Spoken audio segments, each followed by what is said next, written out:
Pode ser, Hudson. Claro, fica à vontade, time.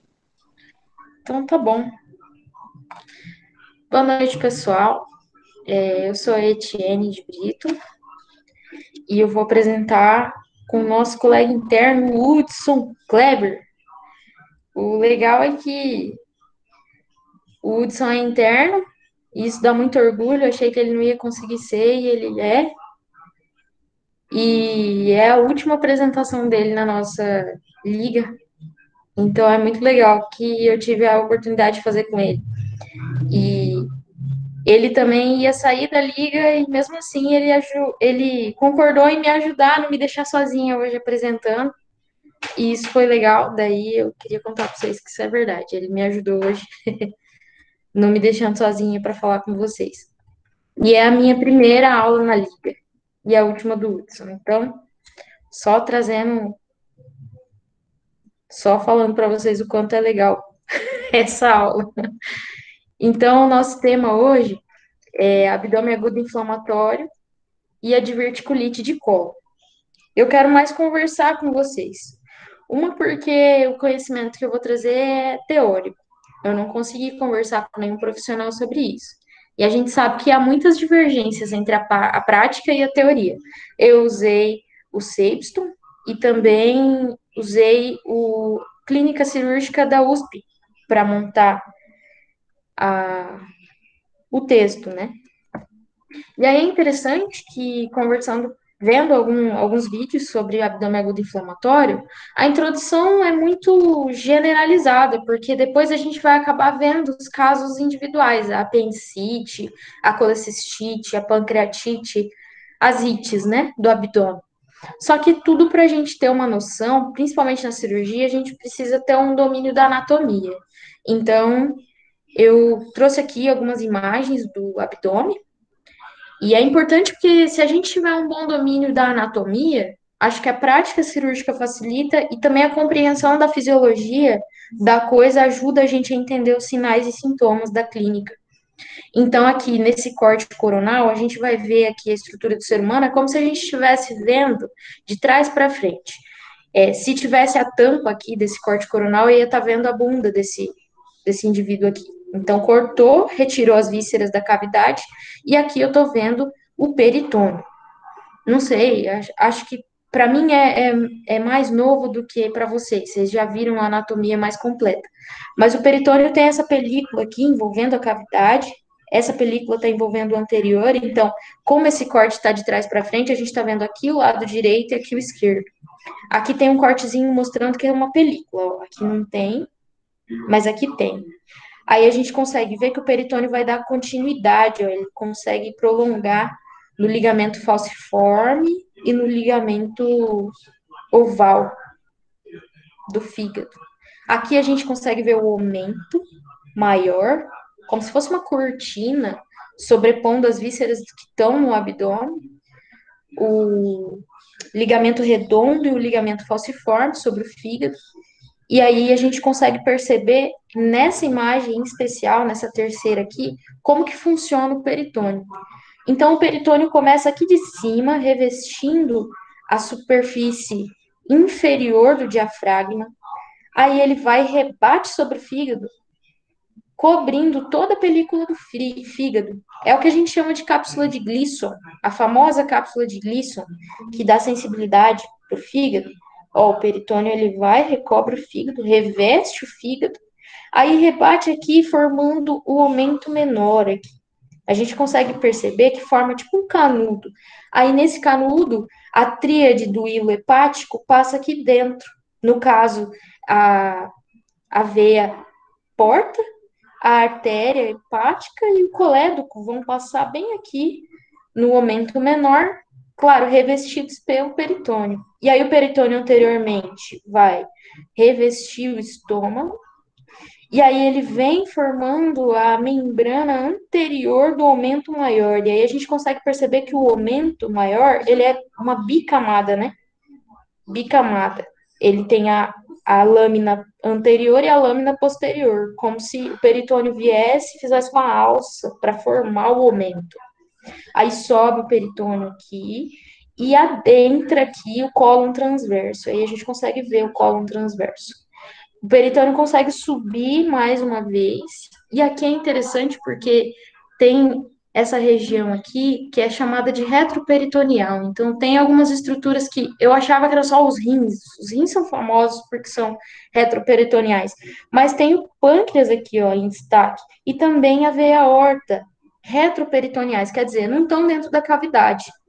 Isso também está relacionado à forma como o sintoma se desenvolve quando a inflamação está em estruturas retroperitoneais. A gente consegue também perceber que o peritônio sobe bem aqui tem os ligamentos coronários e os ligamentos triangulares do fígado, que na verdade servem para quê? Para fixar o fígado no diafragma.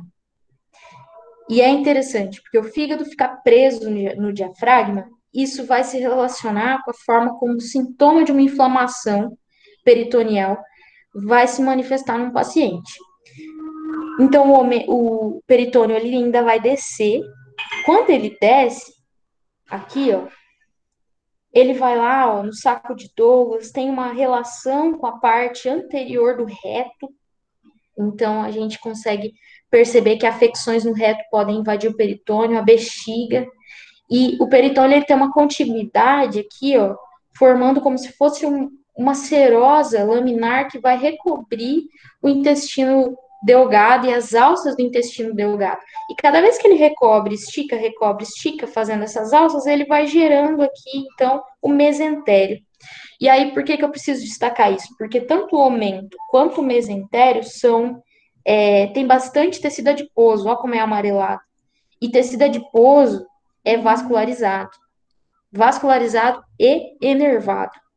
Então, a gordura do paciente obeso vai estar nesse aumento e nesse mesentério, ocupando lugar nas alças. Então, vai restar o quê? Essa cavidade aqui. E essa cavidade, ela é um espaço virtual, assim como a pleura tem um espaço virtual na pleura, tem esse espaço virtual aqui no abdômen. É virtual porque ele não é oco, tá? Ele é preenchido por um líquido, uma fina camada de líquido, que vai permitir atrito entre as serosas de todas as vísceras da cavidade peritoneal. E esse atrito não vai ser agressor, né? Vai ser um atrito confortável graças ao líquido que envolve a cavidade peritoneal. Beleza, parei de encher o saco com anatomia. Daí agora eu vou falar sobre, de fato, o quadro de abdômen agudo inflamatório, que é um quadro sindrômico, tá?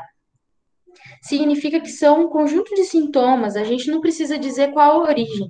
Existe a diferença entre diagnóstico sindrômico e diagnóstico etiológico. O etiológico é a víscera que está dando origem àquele ponto de inflamação, enquanto que o diagnóstico sindrômico é, de fato, abdômen agudo inflamatório. Aí a gente pode diferenciar abdômen agudo hemorrágico, abdômen agudo perfuratório. Então, isso é síndrome. O que é o abdômen agudo? É uma dor abdominal súbita, de início súbito. O Seipston fala 6 horas, aí o manual da USP fala 8 horas, mas tem médico que fala que nem precisa colocar tempo. A pessoa vai chegar na emergência, algo que leve a ela ir numa emergência com dor abdominal, isso é classificado como abdômen agudo. Ele vai ser inflamatório se a causa desse abdômen agudo, que vai gerar uma peritonite secundária ou não, for um processo infeccioso, uma invasão bacteriana da cavidade peritoneal, ou mesmo uma inflamação de uma víscera oca, de um órgão ou de uma estrutura adjacente ali, provocando, então, os sintomas de uma inflamação, dor, rubor, calor. E aí, imagina só, né? Tá ali revestido por peritônio. É interessante a gente pensar que as vísceras não são inervadas. Elas não têm sensibilidade sensível, como por exemplo a palma das mãos, os lábios. As vísceras elas têm uma inervação de plexo que são terminações vagas, né? Então a pessoa quando ela tiver dor na víscera, ela não vai conseguir apontar com o dedinho, igual tá nessa foto aqui, ó. Então, quando o paciente vier apontar o local de dor com a mão aberta, é porque o processo inflamatório ainda está muito difuso, quer dizer, ele ainda está na víscera. Mas quando o processo inflamatório agudiza de tal forma que ele alcance o peritônio, onde tem bastante inervação, onde tem aumento, onde tem uma resposta inflamatória mais aguda. Então, o paciente vai conseguir apontar com o dedo o local da inflamação. E isso caracteriza o abdômen agudo inflamatório. A gente precisa prestar atenção nisso. Nas diferenças de dor, a gente precisa saber quando começou, se ao comer melhora ou piora, porque, por exemplo, uma úlcera, ela tende a melhorar quando a pessoa come, mas uma colecistite, uma apendicite piora o quadro a, após a refeição. Então, a gente precisa perguntar isso. Daí entra o histórico clínico, o exame físico, e depois os suportes. A gente só vai se basear no laboratório e nas imagens depois de um bom histórico clínico e um bom exame físico. Porque o abdômen agudo inflamatório, ele é baseado na clínica. A gente consegue ter uma hipótese diagnóstica muito segura a partir da clínica. 75 a 90% dos casos a gente consegue dizer o diagnóstico sindrômico, mesmo sem saber qual é a víscera que está provocando aquela inflamação. A dor ela é insidiosa, no caso do abdômen inflamatório, demora para o paciente sentir, ele vai sentir a dor, mas ele vai demorar horas, talvez dias, até procurar o pronto atendimento, porque a dor ela é progressiva, ela vai crescendo com o tempo. A gente está diante de um processo inflamatório que é mais prolongado, certo? Então, desencadeando, claro, esse é o destino de um abdômen agudo inflamatório, a peritonite, que é a invasão da cavidade peritoneal. Imagina você que a víscera está ali inflamada, a pequena lâmina de líquido que recobre ela na cavidade peritoneal vai ficar menos fluida. Por quê? Porque tem muita irrigação naquele local de inflamação. Então, os ruídos hidroaéreos tendem a reduzir e as vísceras vão fazer atrito umas com as outras. Então, o paciente que está no abdômen agudo inflamatório, ele tem muita dor ao se movimentar. E isso é um sinal interessante que a gente precisa prestar atenção. Então, a gente vai conseguir observar esse abdômen doloroso, a pessoa vem de carro, ela vai reclamar até do movimento do carro. Ela vai reclamar da forma como pega nela e ela vai ficar quietinha, parada, vocês vão ver. A dor é difusa, então a pessoa aponta a dor, mas com a mão aberta, indo numa região e não num local, pelo menos no início. A febre também, ela tende a começar bem branda. Ela não é uma febre abrupta e alta, né? É uma febre que vai aumentando conforme o passar do tempo. São os sinais sistêmicos. Taquicardia, apesar da hipotensão, e a contratura involuntária, que pode até chegar a ser um abdômen tábua, que é quando o abdômen está super rígido, a pessoa está muito parada, tensa, e é involuntário, ela não sabe, mas ela enrijece a musculatura abdominal na tentativa de proteger o peritônio naquele local onde está ocorrendo a inflamação. A cólica geralmente acompanha náusea e vômito, porque a cólica é muito forte, e ocorre também distensão abdominal, principalmente se a gente tiver gases, né? Se houver alguma perfuração ali. No caso, hoje a gente vai falar de diverticulite, é um dos riscos, né? Hematemesis e melena, presença de sangue no vômito e também sangue nas fezes. A gente precisa fazer o toque retal e em mulheres a gente precisa fazer o toque vaginal na procura de hemorragias de sangue, sempre que a gente estiver diante de um abdômen agudo. E aí aqui é interessante porque a dor referida, né, a dor visceral a gente já sabe que a víscera oca, a víscera não tem terminação nervosa, mas o peritônio tem, o peritônio é super vascularizado, super inervado. Então o que que acontece? Quando a inflamação ainda não está tão agudizada, não atingiu o peritônio, a gente tem uma irradiação. Então, paciente que tem colecistite ou alguma inflamação pancreatite, ó, ele vai apontar para outras regiões. Existem as terminações nervosas do plexo braquial que vão alcançar, então, essas terminações nervosas do colédoco, e vocês viram que o peritônio, ele tem uma íntima ligação entre o colédoco e o diafragma. Eu comecei falando que inerva a superfície inferior do diafragma. Então, a pessoa vai ter dor no ombro, certo? Ela vai ter dor no ombro, ou, por exemplo, na escápula. Alguns livros falam omoplata, né? A gente sabe que é a escápula. Dor periumbilical ou dor no epigastro são dores que vão estar relacionadas ao apêndice, porque a inflamação, conforme ela agudiza, o quadro de dor muda. Então, é uma dor que transita. O abdômen agudo inflamatório, a dor transita. Ela começa num lugar e ela se desloca para outro, justamente por causa daquela introdução que eu falei lá. E aí a gente tem o local onde a víscera se encontra, a gente vai ter o dedinho vai apontar onde está doendo, né? Pancreatite, o abdômen em barra, colecistite no, no quadrante superior direito, a gente vai ter aqui na crista ilíaca direita também a apendicite. Beleza, a atitude no leito é essa, paciente encolhido, com o quadril fletido, os joelhos flexionados, por quê? Porque isso reduz a pressão intraabdominal. Se reduz a pressão, significa que as vísceras vão ficar um pouco mais paradas, vão parar de atritar a serosa parietal, visceral ali, e isso vai reduzir o quadro de dor. Então, é um paciente bem quietinho. Isso é um sinal que a gente vai conseguir diferenciar, por exemplo, de outros abdômenes agudos. Por exemplo, quando a dor é visceral, o paciente vai ficar incomodado, agitado no leito, levantar, deitar, chacoalhar, por exemplo, num quadro de cetoacidose, ou ureite, ou urolitíase, que é quando o paciente é pontual, a dor é visceral, ela não é localizada e o paciente não tem posição boa. Inconscientemente ele fica agitado procurando uma situação mais antálgica, certo? Aí, exames que a gente precisa para abdômen agudo inflamatório.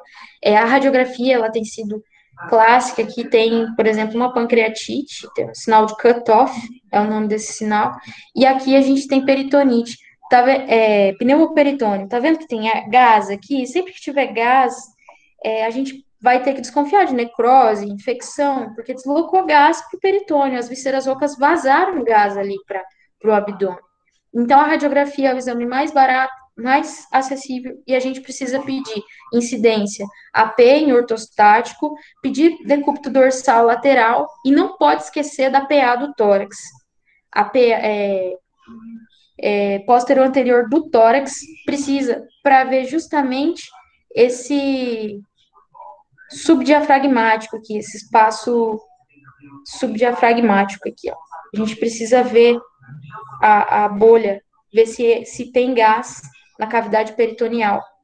Beleza? Então, a gente pede primeiro as radiografias. Ultrassonografia serve quando a gente já tem a hipótese diagnóstica baseada na história e no exame físico, e a tomografia serve para a gente ter uma dimensão do dano. Beleza? Mas ela é mais cara também. Aí, vamos treinar, então, só para encerrar minha parte. Durante uma visita à enfermaria da cirurgia geral do Hospital Regional, você nota uma radiografia simples de um abdômen no negatoscópio, cujo paciente, Sr. Valdir, de 50 anos de idade, foi admitido no hospital por dor abdominal de início súbito, necessitando de definição diagnóstica e de conduta terapêutica imediatas. Isso aqui, ó, é o conceito de abdômen agudo. Diagnóstico e terapia imediata. Aí tá aqui a radiografia do paciente. Observem bem. Beleza. A radiografia já demonstra o tratamento a que Valdir foi submetido. Ainda no primeiro dia de admissão, ele já foi tratado. Considerando a história clínica e a radiografia do Valdir, quais seriam as características da dor que motivou a internação e qual o exame complementar que melhor evidenciaria a etiologia da dor no momento da admissão hospitalar, respectivamente? Beleza. Eu vou ler as alternativas com vocês só para a gente fechar logo, tá? Mas vocês já podem escolher, se quiser jogar no chat, é legal. Letra A. Deixa eu aceitar aqui. Beleza. Letra A. A dor incapacitante em cólica, o paciente sentiu, localizada em região lombar esquerda, com irradiação para a região inguinal ipsilateral, tratando-se, portanto, de abdômen agudo, mesmo não havendo sinais de irritação peritoneal. E aí o exame que melhor vai me dar uma noção de diagnóstico é o ultrassom de vias renais. Beleza, vocês concordam?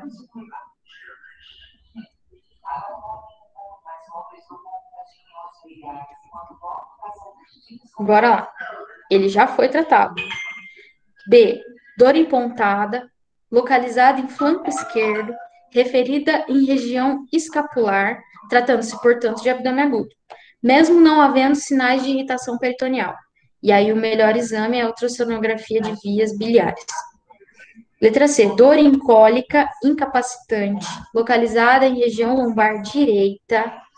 É interessante que aqui a gente tem, ó, lado direito e lado esquerdo do paciente. Então, tudo que for do lado esquerdo a gente pode cancelar. Então, a letra A a gente elimina, certo? A letra B tá falando direito, esquerdo também. Vamos continuar. Então, para C, cólica incapacitante localizada em lombar direita, irradiada para o testículo, com sinal de Jordano presente. Jordano, então, o punho, percussão na região lombar. Sinal de Jordano fala a favor de urolitíase, né? Descartando o abdômen agudo, pois não há sinais de irritação peritoneal. Gente, eu trazer essa questão é justamente por isso, porque abdômen agudo não é simplesmente irritação peritoneal, é a dor progressiva, aquele quadro de dor abdominal. E a tomografia é o melhor exame? Não é o melhor exame ainda. Beleza, dor lancinante, empontada, localizada no andar superior do abdômen, dor em cinta, descartando o abdômen agudo. Não, a gente tem justamente o conceito de abdômen agudo assim que o Valdir chega, pois não há sinais de irritação peritoneal, e o melhor exame é a amilase e a lipase. Bom, já vai lá no fígado, sendo que andar superior, em cinta. Aqui, gente, vocês podem identificar, isso daqui é um catéter duplo J, que é usado justamente para tratar a urolitíase. Então, a queixa do nosso paciente é renal, certo? Não é um abdômen agudo inflamatório, mas é um abdômen agudo. E por que que tratou com esse catéter duplo J? Porque a dor era incólica, incapacitante, localizada em região lombar direita, direito, lado certo, então, do nosso problema, que irradiou para o testículo. Se a dor é irradiada, significa que ela é numa víscera, ela não atingiu o peritônio. Tratando-se de abdômen agudo, mesmo não havendo sinais de irritação peritoneal, então, mesmo se não houver sinais, abdômen agudo. E o melhor exame é a tomografia, sim, de abdômen, porque a tomografia vai mostrar para a gente onde está o cálculo, se houver cálculo, vai dar uma noção bem melhor de margens, de borramento de gordura que fica ao redor do órgão, né, com contraste venoso. Então, a letra E é a alternativa correta, tá bom? Beleza, obrigada. Pessoal, boa noite para todos. Agradecer a Etienne pelas gentis palavras, Etienne. Muito obrigado, tá? Também pedir desculpa pro João e para todo mundo também da Liga, porque eu acho que, se eu não me engano, em um outro grupo tinham perguntado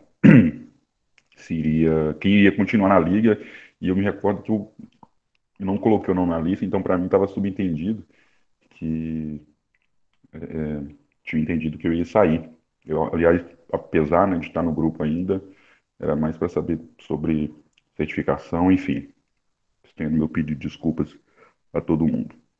Bom, como a Etienne já disse, eu vou falar um pouco sobre diverticulite de colo, tá? Aliás, parabéns, Etienne. Poucas vezes eu vi uma aula sobre abdômen agudo tão didática como a sua, muito bem explicada, muito bem detalhada. Parabéns novamente. Então, dando continuidade, pode passar, por favor, Etienne? Antes da gente falar sobre diverticulite, é importante a gente falar da diverticulose, ou doença diverticular, que é a condição em que vai propiciar a inflamação do divertículo e causando a diverticulite. Esses divertículos, como todo mundo deve saber, eles são herniações, né, da mucosa e da submucosa através da camada muscular em regiões em que há uma falha ou uma menor resistência na parede intestinal. Geralmente, esses espaços eles são próximos a artérias, vasos reta, né, chama vasa reta, ou como tem vasa vasorum, vasa reta, na proximidade desses vasos, dessas artérias, é que ocorrem essas herniações. Esses divertículos eles podem ser congênitos ou adquiridos, e aí é importante fazer uma diferenciação, porque o divertículo congênito, quando a pessoa já nasce com ele, por exemplo, é o divertículo de Merkel, que acontece em intestino delgado, ilho distal, fazer diferenciação entre o congênito e o adquirido, porque o congênito, a herniação, essa saculação, ela compreende toda a espessura da parede intestinal. Então, pega mucosa, submucosa, camada muscular e também serosa. No caso da doença diverticular ou diverticulose, é um divertículo adquirido por conta do fator de risco, né, principal, que é a menor ingesta de fibras alimentares. Esses divertículos, eles possuem em sua espessura somente submucosa e mucosa, não acomete a parede muscular, né, a camada muscular e nem serosa. É uma doença que é prevalente, principalmente em países industrializados, devido à questão da alimentação, né? Quanto mais desenvolvida a sociedade, menor é o nível de ingesta de fibras e dentro da sua epidemiologia não faz distinção sobre, no aspecto do sexo, né, do gênero, entre homens e mulheres, e em pacientes acima de 85 anos chega a cometer 65%. É uma doença que ela é assintomática, a maioria das vezes, né? Então essa prevalência ela pode ser explicada também por isso e muito comum, né? Chega a mais da metade da população acima de 85 anos acometida. Pode passar, Tina. Bom, geralmente eles são múltiplos, né? E predominam no sigmoide, e aqui a explicação do maior acometimento, da maior incidência no sigmoide, é por conta do conteúdo luminal, ou melhor, da espessura dessa região, né? Ao contrário das outras partes do intestino grosso, que são mais calibrosas, no sigmoide, é, por ter um menor calibre, e aí eu vou explicar o porquê disso, explica-se, né, o maior acometimento de divertículos nessa região do intestino grosso. Costumam variar de 3 milímetros a 3 centímetros, e aí tem um tamanho que propicia a maior impactação de restos fecais ou de conteúdo intraluminal, que vai causar diverticulite. E existem, teoricamente, duas formas de diverticulose colônica, que é a forma hipertônica e a forma simples em massa, que basicamente depende da patogênese para diferenciação. A forma hipertônica, ela é ocasionada devido a um fenômeno de pulsão. Quando o paciente, quando a pessoa, o indivíduo, tem uma ingesta pobre em fibras, há uma diminuição ou o conteúdo intraluminal ele é menor, né? O paciente não produz tantas fezes.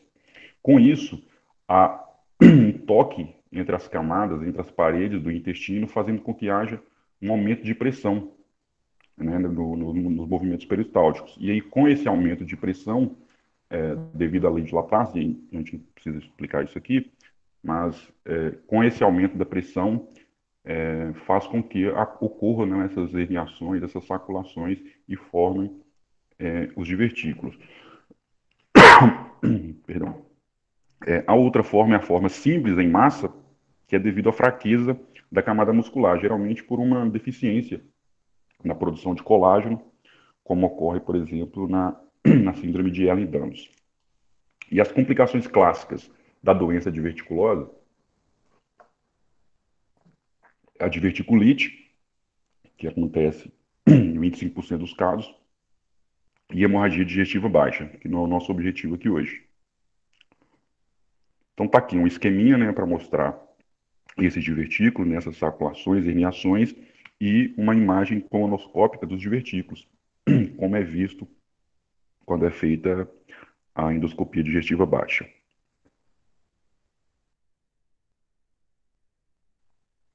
Bom, estamos falando especificamente sobre a diverticulite. São macro ou micro perfurações de um divertículo que podem ter repercussões clínicas limitadas ou potencialmente levar a abscesso, obstrução, formação de fístulas e peritonite, que são as quatro grandes complicações da diverticulite. A causa mais provável da inflamação diverticular, como eu disse, é a impactação mecânica de fecalitos, mas pode ser, por exemplo, por alguma semente, algum conteúdo intraluminal que impactou nessa circulação e não teve como progredir, e aí ocorre a inflamação, né, devido à diminuição do aporte sanguíneo, super crescimento bacteriano, fazendo com que haja o processo infeccioso inflamatório. Ele é, na maioria das vezes, pericolônico, e é muitas das vezes bloqueado pelas deflexões do peritônio, que a Etienne explicou muito bem. É um processo conhecido como peridiverticulite. O processo infeccioso acontece, a inflamação acontece, só que ela é limitada. Muitas das vezes, o paciente refere dor, procura atendimento, mas com o processo limitado pelas deflexões do peritônio, não tem repercussões clínicas significativas, como, por exemplo, a peritonite. Quais são as manifestações clínicas, né, principais da diverticulite? O paciente, obviamente, ele vai referir dor e, em casos graves, pode acompanhar febre, a leucocitose, dor abdominal baixa, que piora com a defecação. Então, é importante a gente questionar o paciente sobre essa piora quando ele procura, quando ele vai ao banheiro. Essa leucocitose, a maioria das vezes, ela vem com desvio e a febre é ligeiramente baixa. Vão ter sinais presentes, né, sinais de irritação peritoneal, a defesa, né, a dor, a descompressão brusca, a própria posição antálgica do paciente, que a Etienne mostrou a imagem. Essa dor e a hipersensibilidade no local, elas vão ocorrer comumente, né, na maioria das vezes, no quadrante inferior, mas podem ocorrer, no quadrante inferior esquerdo, mas podem ocorrer à direita, simulando um quadro de apendicite aguda. Inclusive, há 2 semanas atrás, eu atendi um paciente, uma paciente, até a mãe de um técnico de enfermagem lá do bloco de emergência, e ela estava 3 dias já sentindo febre e dor no quadrante inferior direito, em fossa ilíaca direita. Só que era um paciente já de 60 e poucos anos, né? Então a gente exclui é, alguns outros diagnósticos, por exemplo, de gravidez ectópica, mas como o quadro ele é principalmente em fossa ilíaca esquerda, a gente pensa em apendicite aguda. E aí, após a realização da TC de tórax, da TC de abdômen, desculpa, com a avaliação dos cirurgiões lá, a gente deu para perceber os divertículos, né? Só que não tinha nenhum processo purulento ainda, não tinha derramamento para a cavidade peritoneal, e aí teve que abrir, teve que fazer a laparotomia para poder investigar o quadro dela. Não acompanhei mais o desfecho da história dela, mas para exemplificar, né, que mesmo em fossa ilíaca direita, é, pode representar diverticulite. Essa dor incólica com distensão abdominal sugere obstrução intestinal por aderências, né? Então é um dos desfechos também a diverticulite, distensão abdominal. E a dor associada à micção e à pneumatúria sugere fístula vesical. A forma mais comum de fístula associada à diverticulite é a fístula vesical. Então, a alça intestinal ela se comunica com a bexiga, formando uma ponte, né, entre esses dois órgãos, e da sintomatologia, o paciente vai referir que ao urinar, que ao fazer a micção, sai bolinhas de ar. E na TC de abdômen dá para ver perfeitamente essa pneumatura, essa presença de ar na bexiga, que a gente tem até uma imagem para exemplificar. Como é que a gente vai fazer o diagnóstico, então, da diverticulite? Além da sintomatologia, né, que é a dor e a hipersensibilidade no baixo ventre, que vão estar associados a distúrbios da função intestinal. Então, o paciente vai relatar que está constipado, ou que sente dor, enfim. O que a gente vai pedir para esse paciente? O melhor exame para poder detectar, para diagnosticar a diverticulite é a TC, tomografia computadorizada, né? No caso da diverticulite aguda. Porque muitas vezes, se o paciente tem um quadro que não é tão pronunciado, né, que ele refere uma dor, um desconforto, mas não está em vigência de um processo inflamatório infeccioso agudo, a gente pode é, lançar mão da endoscopia digestiva baixa, colonoscopia, sigmoidoscopia. O que não pode acontecer é a gente realizar esses exames na vigência de um processo agudo, porque pode agravar o quadro do paciente, porque tanto no núcleo esteropaco quanto é, na colonoscopia, você injeta ou ar ou líquido. E como a perfuração, né, de divertículo, na diverticulite complicada, você pode agravar o quadro do paciente. Qual que vai ser a conduta, então, nos casos de diverticulite? A gente pode classificar essa diverticulite em complicada e não complicada. Na diverticulite não complicada, a severidade do processo inflamatório é que vai determinar o tratamento, né? Então, se o paciente ele tem sintomas não tão pronunciados, tem poucos sinais de inflamação, ele pode ser tratado em casa ou ambulatorialmente, né? Geralmente, deixa o paciente em dieta zero ou uma dieta líquida sem resíduos, e entra com antibiótico-terapia. A antibiótico-terapia ela tem que cobrir tanto gram-negativos quanto anaeróbios. E o esquema mais utilizado é a amoxicilina com clavulanato ou o ceftriaxona com metronidazol. Muito ambulatorialmente também pode, como é uma medicação mais restrita, tem o uso de ceftriaxone também. Mas, para casa, os mais usados são a amoxicilina clavulanata e a cipro com a metro. E o esquema dura de 7 a 10 dias. Uma diverticulite não complicada. Uh, os doentes que exibirem, né, sinais de inflamação exuberante, aí a gente interna esse paciente. Então ele vai apresentar febre, vai ter a leucocitose com desvio, como eu falei anteriormente, vai ter os sinais de irritação peritoneal e interna esse paciente, faz o tratamento. Qual que é o tratamento? Dieta zero, né, já que ele está internado, com repouso intestinal, justamente para evitar atrito, para evitar grandes movimentações. Faz hidratação venosa e antibiótico-terapia parenteral.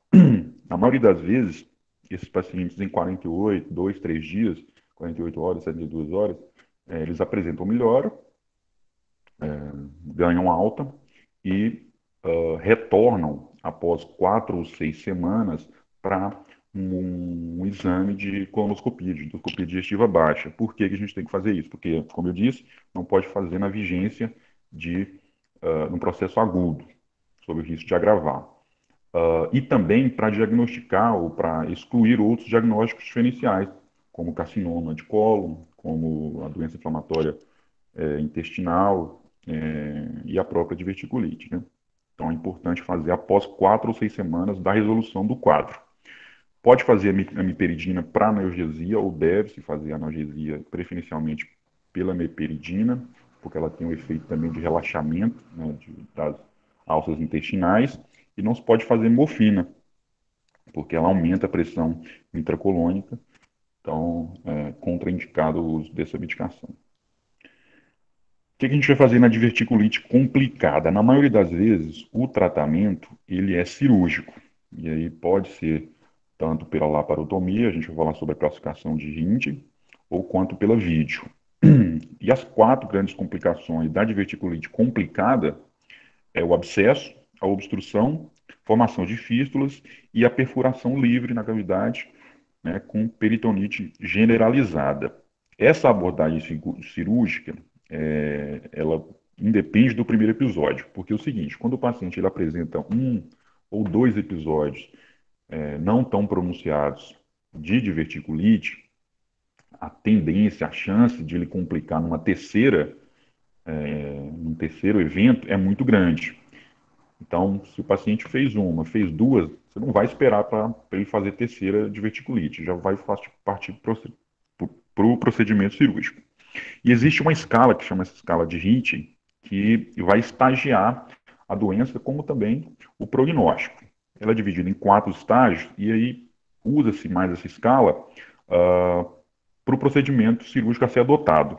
O estágio 3 e 4 é laparotomia independente. E 1 e 2, você pode ali até, né, tentar fazer um tratamento conservador, uma drenagem por videolaparoscopia, mas serve justamente para procedimento, no atendimento seja semi-eletivo ou de urgência.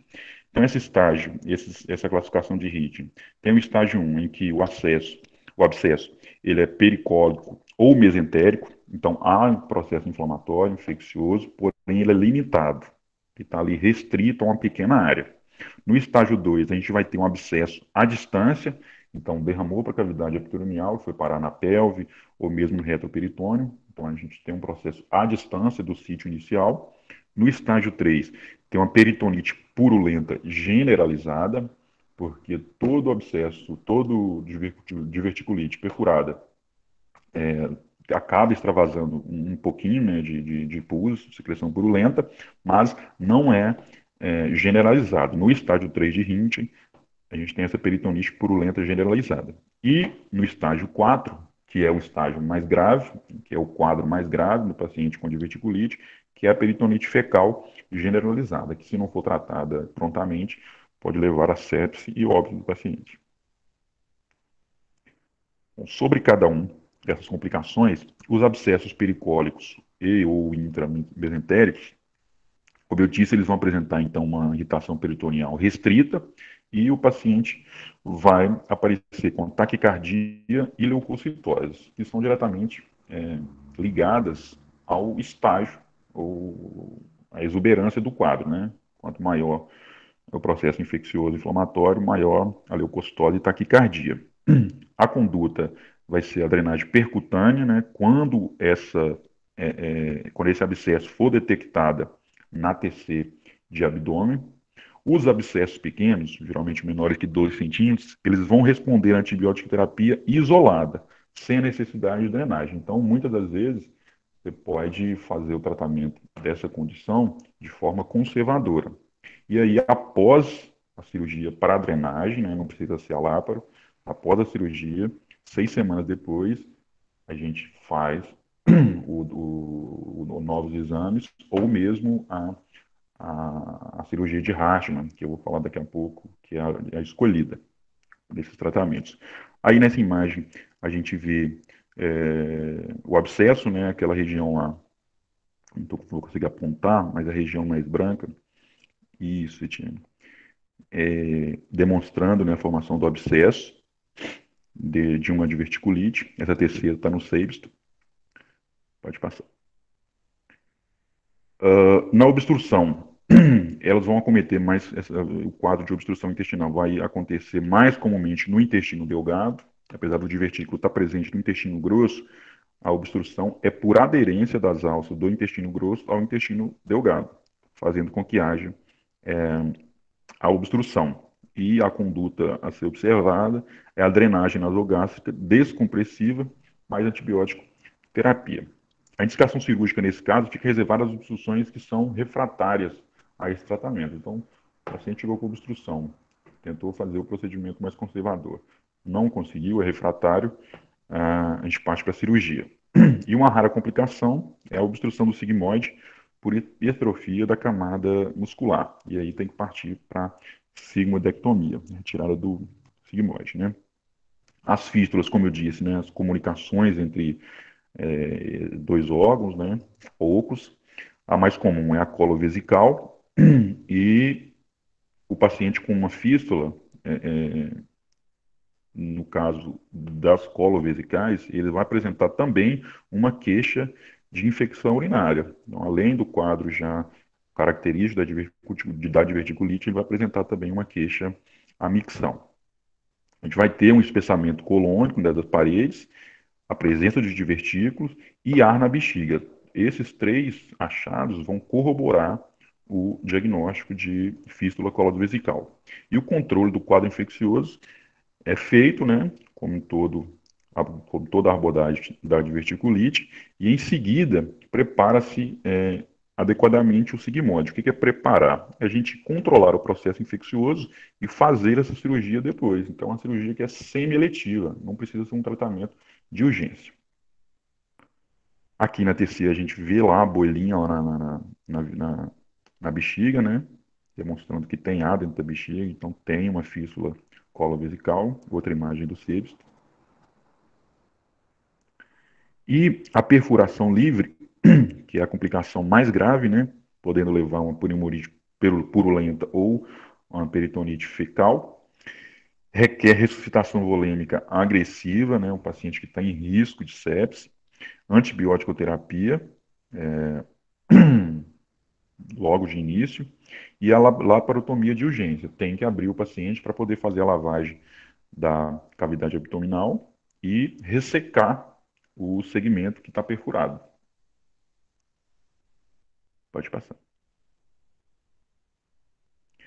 Bom, esse aqui é um videozinho que a Etienne encontrou, e é muito interessante porque ele demonstra o pneumo peritônio, né? O ar ali na cúpula diafragmática, e demonstra para a gente como é que apareceu isso. É uma perfuração de um divertículo, com a presença de ar, e aí tem que se proceder à cirurgia, a laparotomia, para descompressão, né? E ele demonstra. A gente consegue ver esse abdômen cheio de gás, né? Sim, Fração do divertículo. ele mostra no finalzinho. Se você quiser narrar também, Etienne, fica à Vamos junto. vontade. Pode ficar à vontade. É um quadro de peritonite generalizada. É o pior caso dos que o Hudson explicou hoje. Paciente em sepse. Significa que o divertículo perfurou, então extravasa fezes, pus ali para a cavidade peritoneal. E aí essas bactérias ficam ali, e é muito difícil a gente fazer uma ressecção de cólon e ter cicatrização, porque o ambiente está infectado, então a anastomose ela é impossível. Então, é obrigatório seguir com a laparotomia, né, celiotomia imediata, para ressecção da região onde foi encontrado o divertículo perfurado. Olha só a remoção do gás, né? O abdômen retrai pra caramba. Ele estava bastante distendido, né? Deu para ver perfeitamente a saída. O vídeo é curtinho, tá, gente? Só porque, já que é liga de cirurgia, a gente não quis deixar de mostrar uma faca. Eles, paciente obeso. Essa cirurgia é a cirurgia de Hartmann, né? Operação de Hartmann. De Hartmann, que você faz em 2 tempos, né? Você separa, né? Faz o ressecamento e aí coloca, demonstrando lá a perfuração do divertículo. Faz o ressecamento, né? Separa o sigmoide e deixa o paciente com uma colostomia e aí, em segundo momento, faz a reconstrução do trânsito. Em torno de 10 semanas depois, a gente volta a fazer o trânsito, né? Pro ânus. Mas antes disso, deixa a, a bolsa, né? Colostômica do paciente. Depois a anastomosa, o cólon descendente e o reto. Depois do intervalo, depois que descontamina, que lava, né? Exatamente. Bom, pessoal, era isso. Espero, né, que a gente tenha sido claro. Qualquer dúvida, estamos à disposição. Beleza, galera. Aula maravilhosa, só elogios para os dois.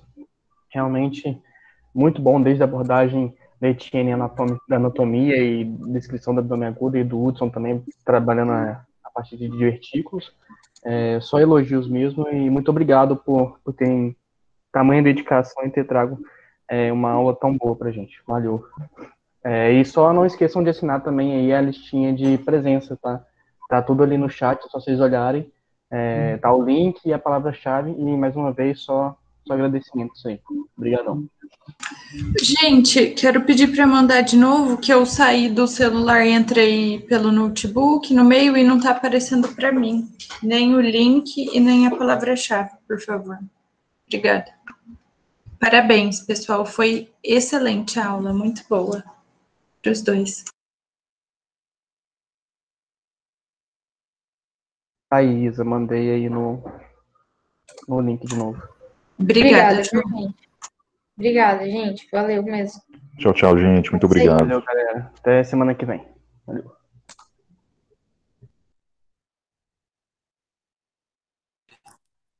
Oi, eu não tô conseguindo, eu tô colocando a palavra-chave, mas ele fala que tá sem palavra-chave. Você tentou o primeiro link? Sim, eu tentei o primeiro link. Vou tentar o segundo.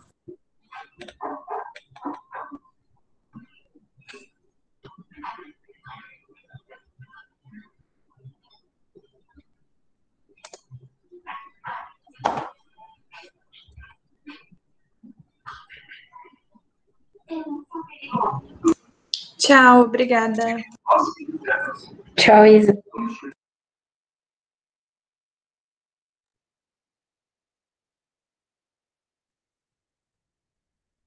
Deu certo, Ana?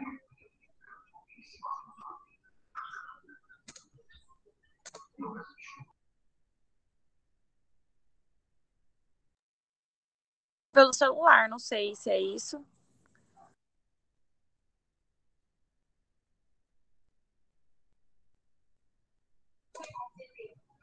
Se você quiser, eu mando. Eu preencho para você a lista de presentes. Eu quero sim, porque eu não tô conseguindo. Manda para mim, então, seu nome completo, e-mail e a chave. Pode ser pelo WhatsApp, se você quiser. Ou pelo chat.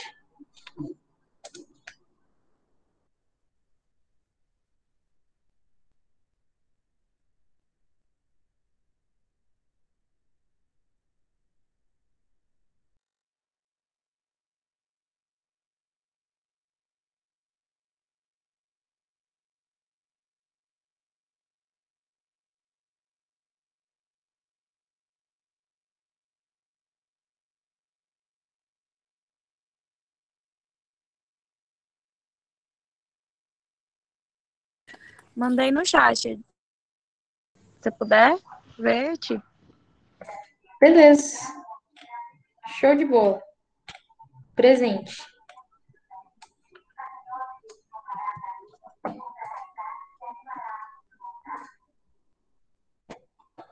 Fechou, Lana. Você já preenchi.